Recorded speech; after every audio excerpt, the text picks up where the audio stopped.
नमस्कार मैत्रिणींनो, आज मी बनवले आहेत गावरान पद्धतीने डाळीच्या पिठापासून डुबुक वडीची रस्सा भाजी. खूप मस्त बनते आणि अगदी भाजीला काही नसेल एकदम बेस्ट असा ऑप्शन आहे.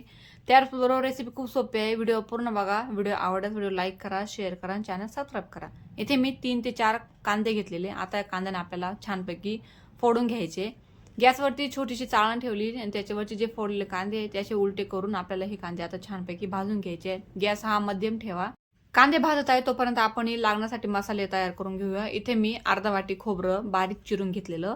खोबरं बारीक चिरा, कारण की ते छानपैकी रोस्ट होतं. तुम्हाला हवे असेल तुम्ही खोबरं किसून घेतलं तरी चालेल. त्यानंतर आपण याच्यामध्ये 4 ते 5 लसणाच्या पाकळ्या टाकणार आहोत, 3 हिरव्या मिरच्या आणि कोथिंबीर ही देठासही टाकणार आहोत. देठासही टाकलीत ना त्याला छान चव लागते. थोडीशी अर्धा वाटीला कमी मी इथं रोस्टेड डाळ घेतलेली आणि थोडेसे धने घेतलेले. त्याचबरोबर आपल्याला घट्टसर पाणी येण्यासाठी मी इथे सफेद तीळ घेतलेले. आणि आता हे जिन्नस आपल्या सगळ्याला छानपैकी तव्यावरती भाजून घ्यायचे आहेत. इथे पॅन गरम होण्यासाठी ठेवलेला. पॅन छानपैकी गरम झालेला आहे. त्याच्यामध्ये आता आपण खोबरं टाकायचे. मैत्रिणींनो, इतकी लवकर होती ही भाजी ना, आणि त्याचबरोबर बाजरीच्या भाकरीसोबत खायला खूप भारी लागते. भाजीला जर काय नसेल ना ते एकदम असं पटकन बनली पण जाते. त्याचबरोबर असं सगळ्यांना आवडणारी आणि काळ्या रस्स्याची भाजी खूप छान लागते.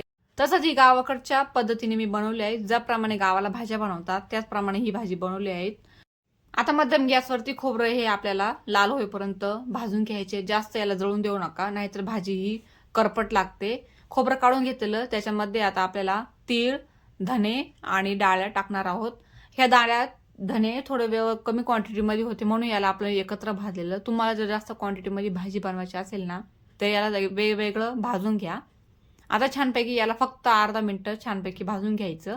आणि आता कोथिंबीर धुवून घेतलेली, कोथिंबीर टाकलेली. त्याच्यामध्ये लगेच आपण हिरव्या मिरच्या, लसूण आणि छोटासा आल्याचा तुकडा टाकून याला छानपैकी भाजून घ्यायचं. आल्याचा तुकडा टाका, माझ्याकडे नव्हता मग मी नाही टाकलेला, पण आल्याच्या तुकड्याने सुद्धा याला चव वाढते. थोडंसं तेल टाकून याला आपल्याला जवळपास 1 ते अर्धा मिनिटं छानपैकी भाजून घ्यायचं.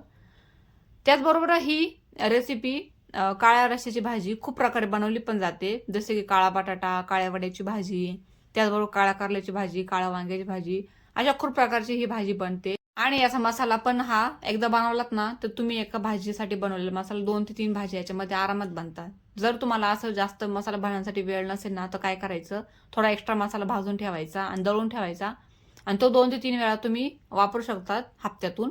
आता आपण जे भाजलेले कांदे आहेत ते हलकेसे भाजून घेतलेले, जास्त याला जळून नाही दिलेले. आणि आता पॅनमध्ये परत तेल टाकून पुन्हा त्याला थोडंसं भाजून घ्यायचं. म्हणजे काय होईल, जो कच्चापणा आहे तो पण निघून जाईल आणि कांदे पण हे छानपैकी तेलामध्ये फ्राय होतील. हलकंसं याला आपण फोडून घेतलेले म्हणजे आतल्या खापा पण या थोड्याशा परतल्या जातील, कच्चापणा याचा पूर्णपणे दूर होईल. आणि याला छानपैकी भाजून घेतल्यानंतर आपण एका वाटीमध्ये काढून घ्यायचं. आता मिक्सरचं भांडं घेतलेलं, मिक्सरच्या भांड्यामध्ये आपण जे सगळे मसाले आहेत ते एकत्र टाकणार आहोत. तुमच्याकडे जर क्वांटिटी जास्त असेल ना तर एक काम करायचं, कांदे वेगळे दळा आणि जे आपण खोबरं वगैरे घेतलेलं होतं ते वेगळे दळा. म्हणजे काय होतं, कांदे दळायला जास्त वेळ लागत नाही, पण खोबरं आणि डाळ्यांचे दळायला थोडा जास्त वेळ लागतो. त्याच्यामुळं मिक्सरच्या भांड्यामध्ये हे कमी जास्त त्याचं बारीकचं प्रमाण होतं. आता हे मिक्सरच्या भांड्यामध्ये मी थोडंसं पाणी टाकून याला एकदम बारीक असं दळून घेतलेलं. छानपैकी याची वाटण झालेलं आहे. आता कढई गरम होण्यासाठी ठेवलेली. कढईमध्ये गरजेप्रमाणे तेल टाकलेलं. तेल व्यवस्थित तापल्यानंतर त्याच्यामध्ये आपल्याला मस्तपैकी जिऱ्याची फोडणी द्यायची, मोहरीची फोडणी आणि कढीपत्त्याची पण फोडणी द्यायची. तुम्ही याच्यामध्ये जिरे मोहरी स्किप करू शकता, पण आम्ही बऱ्याचशा भाज्यामध्ये जिरे मोहरी टाकतो, त्याच्यामुळं जिरे फोडणी मी शक्यतो देते. आता 1 चमचा मी धना पावडर टाकलेली आणि 1 चमचा काळा मसाला टाकलेला. त्याचबरोबर अर्धा चमचा हळद टाकलेली आणि थोडंसं लाल तिखट टाकलेलं. मसाले टाकताना थोडं बेतानेच टाका, म्हणजे आपण ज्या 3 हिरव्या मिरच्या घेतलेल्या होत्या ते सुद्धा तिखट होतात. नंतर मग भाजी जास्त झणझणीत होते. तुम्हाला जर तिखट हवे असेल तुम्ही मसाल्याची थोडी क्वांटिटी वाढवू शकतात. आता मसाले हलकसे परतल्यानंतर आपण याच्यामध्ये लगेच जे वाटण आहे ते टाकलेलं आणि याला छानपैकी व्यवस्थित मिक्स करून घ्यायचं. गॅस हा कमीच ठेवायचा, नाहीतर काय होतं, भाजी करपली जाते आणि पूर्णपणे याची चव बिघडते. आता हे कमी गॅसवरती 1 ते 2 मिनिटं आपल्याला व्यवस्थित परतून द्यायचं. म्हणजे काय होतं, तेल सुटेपर्यंत याला छानपैकी परतवायचं. त्यानंतर मी बाजूला थोडंसं पाणी गरम होण्यासाठी पण ठेवलेलं. पाणी टाकताना आपल्याला गरम पाणी टाकायचं, म्हणजे कोमटच्या वरती पाणी टाकायचं. थंड पाणी अजिबात टाकायचं नाही, थंड पाण्याने भाजीची चव ही बिघडते. आता एका बाउलमध्ये मी डाळीचे पीठ घेतलेलं. रश्श्यामध्ये वड्या सोडण्यासाठी आपल्याला वड्यासाठी पीठ तयार करून घ्यायचं आहे. इथे मी अर्धा चमच्याला कमी मीठ टाकलेलं, अर्धा चमचा हळद टाकलेली आणि थोडेसे जिरे, ओवा टाकून आपल्याला याचं चांगल्यापैकी थोडीशी पेस्ट करून घ्यायची. पेस्ट बनवताना आपल्याला हे मिश्रण जास्त घट्टसर पण नको आणि जास्त पातळ पण नको. जास्त घट्टसर जर मिश्रण बनलं ना तर या वड्या जेव्हा आपण भाजीमध्ये सोडतो ना तेव्हा त्या जास्त शिजत नाही, थोड्या कडकच राहतात. आणि जर पातळ तुम्ही मिश्रण ठेवलं ना तर काय होतं, हे वड्या जेव्हा आपण रश्यामध्ये सोडल्यानंतर त्या जास्तपैकी सॉफ्ट होतात, नंतर त्या रश्यामध्ये वितळतात. जास्त त्याला असं कडकपणा वगैरे किंवा एक असणारी कन्सिस्टन्सी राहत नाही.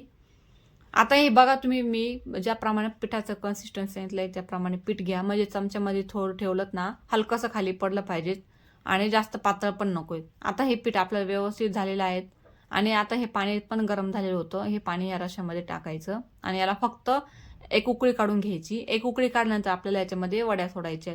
मैत्रिणींनो, मी ज्याप्रमाणे तुम्हाला भाजी सांगितली आहे त्याप्रमाणे भाजी नक्की करून बघा.